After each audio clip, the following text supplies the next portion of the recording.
So, you may be thinking to yourself, Gregory, I know you made a reaction video to the latest trailer for Kingdom Hearts 3, but what are your actual feelings about the series so far? I mean, do you think it's good? Do you think it's bad? What? Well, to be honest, it could be a bit better. I'm not saying the gameplay's horrible. I'm not saying the story's horrible. I'm not saying the universe is horrible. But the way that the storyline was executed could have been done better. Were there great moments of brilliance? Yes. Were there awesome plot twists? Yes. Were there moments that made me go, what the heck? Yes. But at the end of the day, could it have been done better? Definitely. Definitely. And you know why? Because the convoluted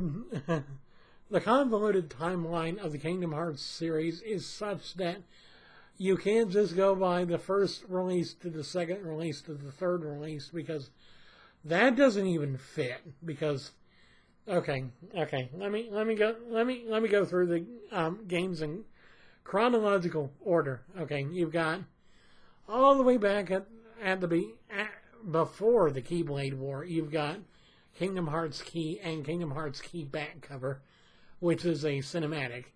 Then, the next chronological game in order is Kingdom Hearts Birth by Sleep, which is followed then by Kingdom Hearts, the original first game. Then you have Kingdom Hearts 365 over 2 days, which is the story of Roxas, which actually overlaps with the next game, which is Kingdom Hearts Chain of Memories, and that goes into Kingdom Hearts 2. Kingdom Hearts 2 is then followed by Kingdom Hearts Recoded, Kingdom Hearts, oh good lord, I'm trying to think of all the, this is how bad it is. There are so many darn games. Kingdom Hearts Recoded, Kingdom Hearts 3D Dream Drop Distance, and then finally Kingdom Hearts 2.8 Final Chapter Prologue.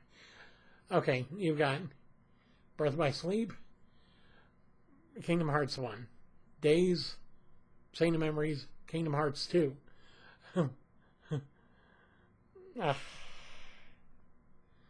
Then you've got Recoded, 3D, and you've got 2.8. That's a total of 8 games. And none of them were released in order, really. Except for Kingdom Hearts 1, then Kingdom Hearts 2, and then eventually Kingdom Hearts 3. Hopefully next year's release date is the actual release year. Because otherwise, Nomura, you're killing us. But, you know, and then the whole story about, okay, you've got Xehanort, and then you've got Ansem, Seeker of Darkness, and then you've got Xemnas, and you've got Ansem the Wise, and you've got the Seekers of Darkness, you've got the 13 Darknesses, the 7 Lights, you've got the 7 Princesses of Heart, you've got the three Apprentices, you've got Ericus, you've got Master Xehanort, you've got Master Yen Sid, you've got the Master of Masters, you've got the Foretellers, you've got Lucio, you've got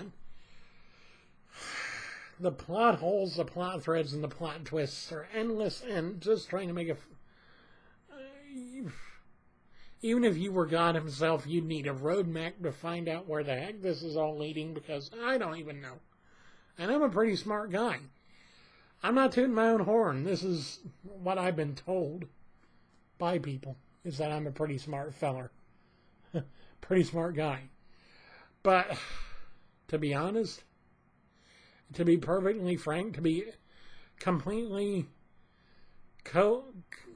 coherent, to be absolutely honest, I don't know what the heck is going on with the series. Will we end up seeing the actual Kingdom Hearts? Because, okay, Kingdom Hearts 1, it was made from the hearts of worlds. Kingdom Hearts 2, it was made from the hearts of people. Kingdom Hearts Birth by Sleep could have possibly been made by the fusion of light and darkness by Master Xehanort, or it could have been the actual Kingdom Hearts. And then we never actually see Kingdom Hearts in the storyline for Key, but we do see at the end of the Keyblade War when our player character is lying on the ground dying, we see the shaft of light that is normally associated with Kingdom Hearts shining down on the center of the Keyblade graveyard. And so, yeah. Do we know exactly what Kingdom Hearts is? Well, you know, that's an honest question that I think a lot of people are asking, and a lot of people are trying to answer. We know what the series says Kingdom Hearts is. Kingdom Hearts is the heart of all worlds. Oh yeah, that's a real explanation. That really covers it. Not, but I mean, okay, it's the heart of all worlds. Sure. Does it do anything? Maybe. Is it a source of unlimited power? Possibly. Does it have any kind of a sentience? Who knows? Is it going to be possessed by one person or the other? Ask no more. He might have an answer for you. He might just troll you. Will we eventually find out the answers to these questions? Don't count on it. Count on finding out that we have been fighting the wrong battle this whole time, that Ansem was that Master Xehanort was a good guy, and we're actually the bad guys. Prepare for that plot twist. I'm calling it. But in all seriousness, no. Kingdom Hearts. Okay, the only way to really win the war with the Seekers of Darkness, in my mind, is not to try and just prevent Xehanort from possessing it by trying to eliminate him, but rather someone needs to take control first. Who will that be? Well, I think the first game kind of foreshadows the whole storyline of that. You are the one who will open the door to the light. That is what it says in the beginning of Kingdom Hearts 1, and it reiterates it again in the secret ending of Kingdom Hearts 1. Although in the beginning, it only says you are the one who will open the door. At the end of the game, if you get the secret ending, it finishes the sentence with, you are the one who will open the door to the light. Now, some people theorize that's already happened with the opening of the door of light to come back to the realm of light in Kingdom Hearts 2 at the end. I don't know. I don't think that's the actual door to light. I think that's just the door between. Because, I mean, you've got the lanes between. You've got to have a door between. But I think the door to the light is actually the door to the realm of light. And the realm of light isn't necessarily the worlds of light, but rather the world where Kingdom Hearts resides purely. It's not the darkness that surrounds it as a method of protecting it. It's the pure light that dwells within that darkness. Within the darkness of that realm, there is a light that is so bright, I bet people would vaporize if they were to look upon it. And I think at the end of the day, I think only Kingdom Hearts can only be saved from getting controlled by Xehanort, by being possessed by Sora. Sora has to claim the crown of Kingdom Hearts. Sora needs to be the one to end the war of light and dark by finally calling an end to the division between dark and light. There has to be a final battle, and there has to be a final elimination of evil. Will we see the death of Xehanort? I don't know why I keep calling him Xemnas. Probably because I keep picturing the black cloak, and the long silvery hair instead of the black coat and the bald guy. I did like Xemnas a bit more than I did like Master Xehanort when he was revealed. But will we see Master Xehanort defeated and die? I'm going to hazard a guess as to yes. I mean, why would they end the Darkseeker saga but not have the Darkseekers gone? It's a question. Will there be any more interludes between now and Kingdom Hearts 3? In all possibility, probably, because you know how Square Enix loves to troll us with, oh, here's a new Kingdom Hearts game. No, it's not Kingdom Hearts 3. Yeah, the first couple of times it's like, oh, you. After a while, it gets boring and frustrating, and like, this joke is getting old. I mean, I know they're trying to establish the full story with the games, but still, really, couldn't you have just written a Cliff's Notes about it or something and given it to us in the manual of Kingdom Hearts 3 or something? You didn't have to make several games for it. But who am I to say whether or not they should have made all those games? I mean, they did tell a story in their own right. But another theory. Back to the what is Kingdom Hearts? I think, well, now that I think about it, I might have an answer for that. I might have a very good answer for that, actually.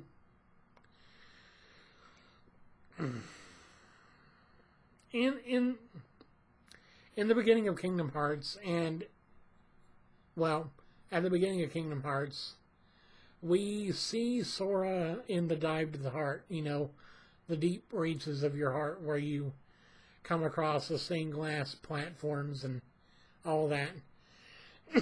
And we hear this mysterious voice, and in the Kingdom Hearts 1 Ultimania, we're told that was Mickey. Now, that might have just been a flippant answer from Nomura at the time, or that could have been the actual answer back then. Is that the answer now? I doubt that. I really do, because, well, you know what? It is possible. Since the heart is usually an equal part of light and darkness, the ties to both. Just a second. I get this a lot.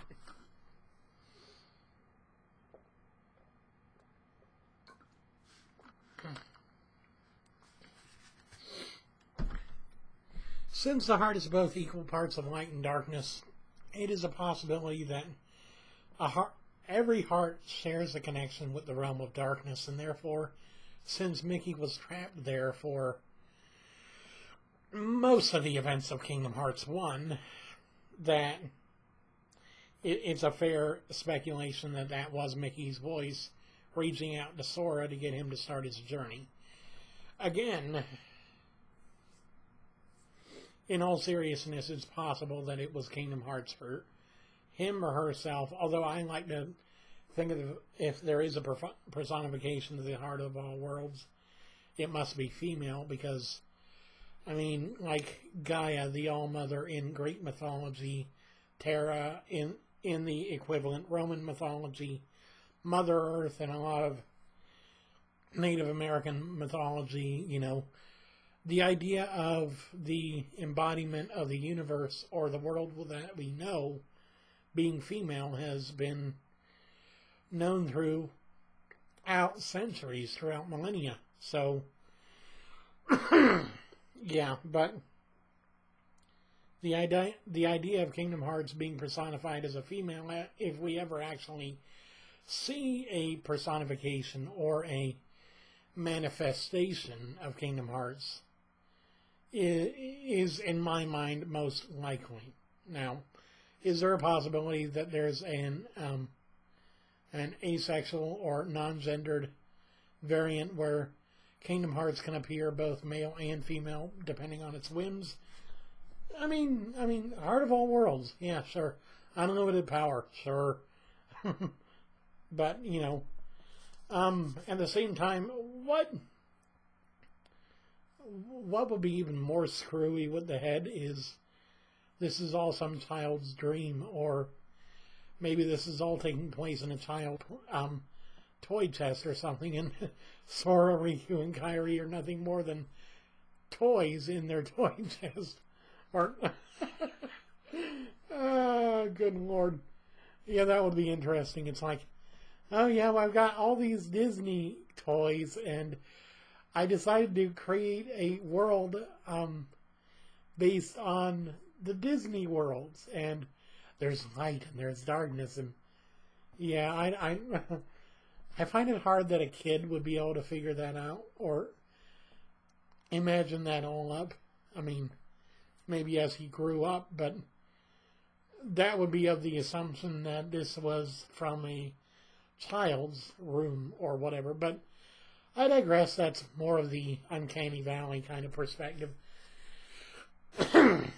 But what will be the end game after the events of the Darkseeker saga? Well, just because the 13 darknesses are gone doesn't mean darkness itself is. Obviously, there's always going to be a dichotomy between light and darkness, between good and evil, between hope and despair, love and hatred, joy and fear, And duality isn't just in Kingdom Hearts, it's in real life too. Philosophy has been entrenched in this for ages because of the dichotomy of negative versus positive emotions and the war that they wage within the heart if the heart is imbalanced or if the mind is imbalanced, and just the idea that a lot of these ideas are embodied in Kingdom Hearts mythos, its universe, is both exciting but also at times confusing because you don't know where it's going to end up. Not to mention we actually have a physical embodiment of a version of heaven and hell with the Olympus Coliseum world. First seen in Kingdom Hearts 2, where we actually get a glimpse of both worlds, not just Olympus Coliseum, but also the realm of the dead, or Hades. But we find that, I don't know, there are many themes throughout Kingdom Hearts, the heart being a source of power, your friendships, your bonds being a source of power, the darkness being a corrupting influence on people, the importance of memories in relation to the heart, the importance of dreams in relation to a lot of things, actually. It's kind of an interesting concept. Kingdom Hearts has explored so many different ideas over the years that it's practically its own kind of classical mythology by now. And to be honest, I don't really think that there's much more that they can do to surprise us as far as bringing in theoretical concepts and theological discussions and philosophical debates and stuff like that. There have already been people doing Bible study plans around the ideas in various mainstream, in various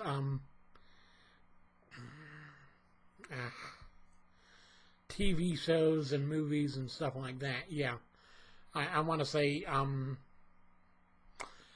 not fictional works. Yeah. And Kingdom Hearts is probably no different. Dang, I seem to be having a lot of trouble with my throat today.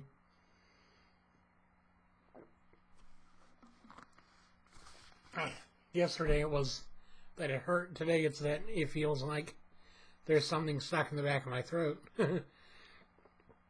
Maybe I need to see about not talking for a day or two to rest it. It's going to be so darn difficult. But I can do it if I need to. Hopefully I don't need to, but if I do need to, at least I can. Yeah, that